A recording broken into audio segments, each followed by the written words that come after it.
Hey everybody, and welcome back to my channel. In today's video, I'm going to show you 7 different ways to cut onions, and I'm going to talk a little bit about how to use them towards the end of the video, so make sure you stay tuned. There's definitely more than 7 ways to cut an onion, but these are by far the most used in traditional recipes. Okay, let's dive into the video.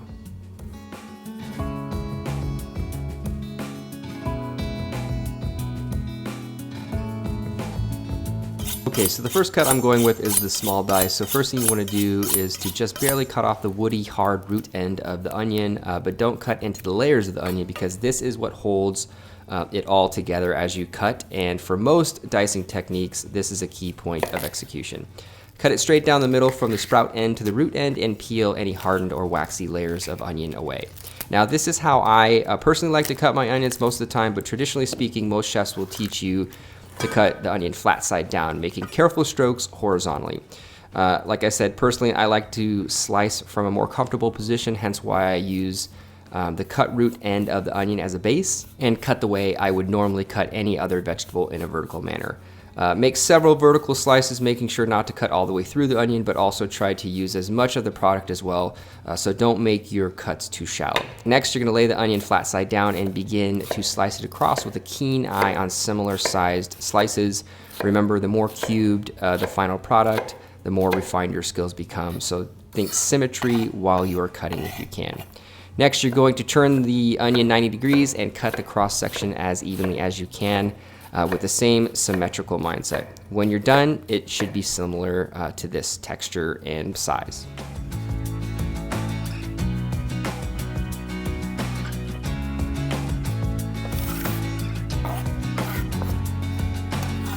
Alright, so the next cut up is mincing. Now, I should have waited until the end to show you this since it's a good way to utilize the odds and ends of the more size-specific cuts, but nonetheless, the idea behind mincing is to basically chop the ingredient into very, very small pieces by running the knife at a fast pace over the specific ingredient for a decent amount of time.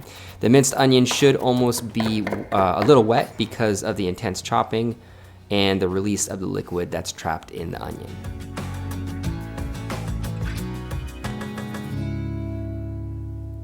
Next up is the medium diced onion. Now there's a little bit more precision involved in a medium diced onion than a large diced onion, but not that much. It really all depends on the demand of the finished recipe, but specifically in commercial kitchens, the chef will absolutely test your skills when it comes to these sizes.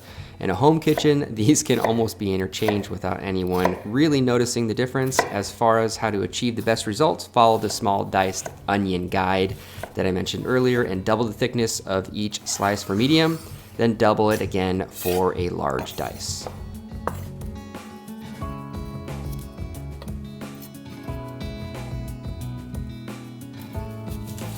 Alright, so now comes the fancy stuff. This cut, size-wise, is in between small dice and mincing, but should still keep a uniform cube shape when finished. The cut is called a Brunoise. It's the same technique as the small dice, but thinner cuts, and I personally cut the last little slice of onion off since it's a little too hard to get really small and even slices out of the last 2 cuts. Normally, I would use that for mincing or stocks. Make sure to brush away any odds and ends before starting to cut because those will throw off the overall symmetry. The finished product should look similar to this cube size and should contain almost no liquid at all.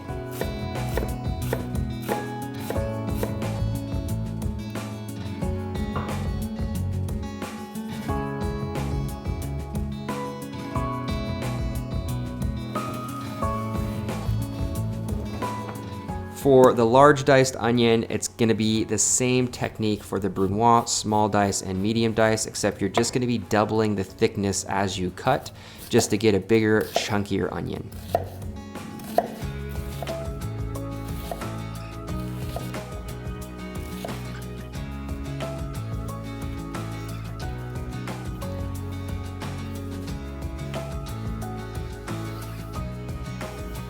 So second to last, this is probably one of the most common ways to cut onions, but the technique here really is just making sure to keep the onion rounds intact. I always love when the cook before me prepped out the burger station with really clean sliced intact toppings and not a pile of randomly sized onion rings that I had to sift through. to match the size of the burger. Make sure to be confident with your cuts and don't play around with the slices after they are done. Gently transfer them and gently store them to keep your work looking beautiful. Last but not least is the thinly sliced, or julienne if you want to be a little bit more formal, red onions. I probably sliced onions like this more than any other way in commercial kitchens since it's an extremely versatile cut of onion. The most important part with this cut is to make sure you take the root end off to expose the onion layers. Next, you want to slice the onion in a rainbow shape to prevent any odd shaped slices from entering the mix, thus using the majority of the onion for a desired recipe. This will take some time to get right, but once you got it, no more chunky onion ends ruining the beauty of your hard work. And that's basically it. Onions cut 7 different ways to use in a variety of different recipes.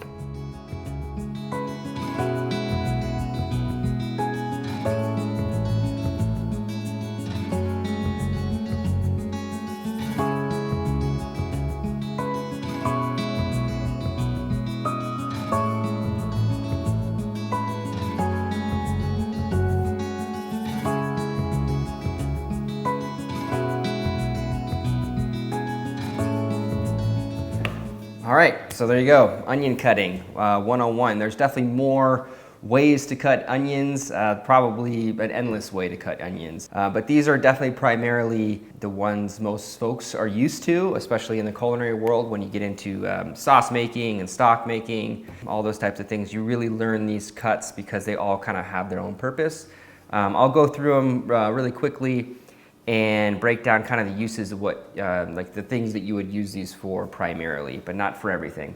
So right off the bat, you have the minced, which would be the smallest. It should be almost a little bit watery because you're gonna be chopping it a lot. A lot of those little cell membranes inside that root vegetable are gonna break down and then leach that moisture. So this will be a little bit more wet, used for vinaigrettes, salad dressings, things like that. Also incorporated into any of these can be caramelized onions on any level. It just depends on how long you want to be cooking it. If you need caramelized onions on the fly, or if it's a specific type of feel you want, like a mouth feel, then the minced is great. You could also use it for tabbouleh, different types of salad mixes, but it's really for background flavor, background onion flavor, not so much a texture. Now, next up is the Brunoise. A little bit more texture. It's not, shouldn't be wet. It's going to be slightly more wet than these because you're not breaking these down as much. But this is also used for a lot of similar uses that the minced onion is used for, but it's a little more delicate, a little bit more plating friendly. You can use this right on the plate. You see these beautiful little diced cubes, these little small diced cubes of onion. More presentation value in that, and a lot of similar uses to the minced onion. It's just a little bit more refined. Now with the diced, or the small diced, you use that in a little bit more refinement in mirepoix, like if you're doing a stewed lentil soup and you want there to be a background mirepoix with the carrots, onions, and celery. You're all gonna dice those real small like this into a small dice, just so they fade in the background and at a similar size to the lentil, so you get that mouthfeel. And so it's just a more application specific, and again, more texture than the minced and the Brunoise, and then you get a little bit chunkier with the small diced. Can still use it for the same purposes as salad dressings. It's still small enough to do that where it will blend in the background, but you are going to be adding a little bit more texture to your dish as well. This starts to get into the soups and stocks and broths of the world. Let me back up just for a second. With the minced and the mirepoix, or the minced and the Brunoise, you could both use these for consommé, because you need a really small chopped up mix for the raft that goes on top. So if you guys want to get a little bit more in depth with soups and stocks and consommé clear broths or clear stocks, then you're going to be using these techniques a bit more. Okay, back to this. So this is going to be a little bit chunkier. The medium diced is going to be used for heartier soups and stocks. A little bit less on stocks because it's still a little too small for that, or the medium dice. But it's a little bit slightly more refined than a large dice. So you're not going to be using it in like big bulk batch stocks like bone broths, because it's just too much work to chop it up that small for such a long cooking process.